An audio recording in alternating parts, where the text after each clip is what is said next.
Hello and welcome to HR Horrors. Today in our first session we're going to be looking at Bob the payroll manager. Well, Bob the payroll manager was quite good at what he did. Always running the payroll, always getting it there just on time, always making sure people were happy everywhere. Oh, I'll put it through for you, I'll get this done, I'll get that done. Not a bad fella, Bob.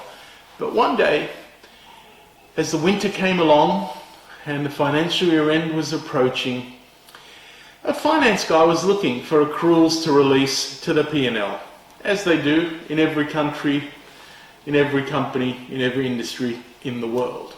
A good finance person always looks for over provisions and over accruals that they can reverse at the year end.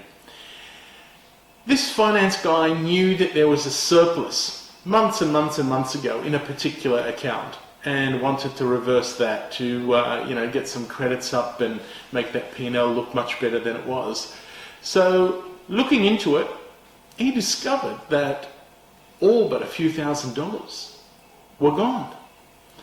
Digging a little bit deeper into it, he found that there was a large hundreds of thousands of dollar transaction that was posted months and months and months ago, 7 months ago to be exact.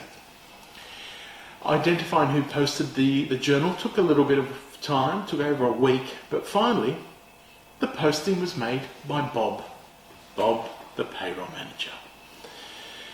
Bob was questions about this transaction, did a lot of umming and ahhing, and finally owned up to the fact that he'd neglected to pay taxes at one stage, was penalised by the Inland Revenue Authority, had to make a payment of penalty, and didn't want anyone to know about it. So making the payment and booking it straight to that provision account, that accrual account, so no one would see it.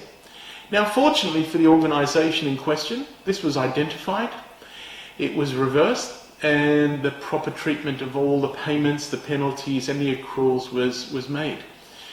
But the critical thing here to look at are the implications for HR and the organisation. HR loses credibility, payroll manager loses credibility. The organisation could have booked a penalty that's not tax deductible into an accrual account that would have been generated through a tax deductible expense, causing a tax issue for future. Fortunately, it didn't for them. And finance are now going to apply the screws on HR. And they did, from what I've been told. So, what do we learn from this? A couple of breakdowns. One, the account reconciliations clearly had not been 4i checked. Otherwise, someone would have identified it earlier. Secondly, when a posting goes to an accrual, it should have 4i's applied to it. So someone books it and someone processes it.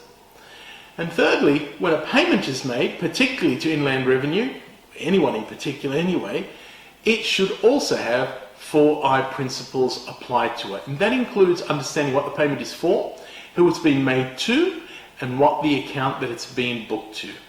So, in short, not having a problem could be the biggest problem.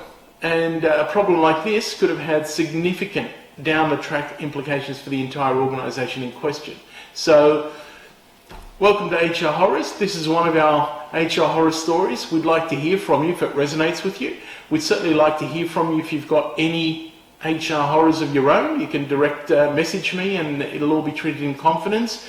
Please subscribe to the YouTube channel, give us a like, and check out our website. If you've got any questions or for an obligation-free chat, hit us up and we'll be in contact with you.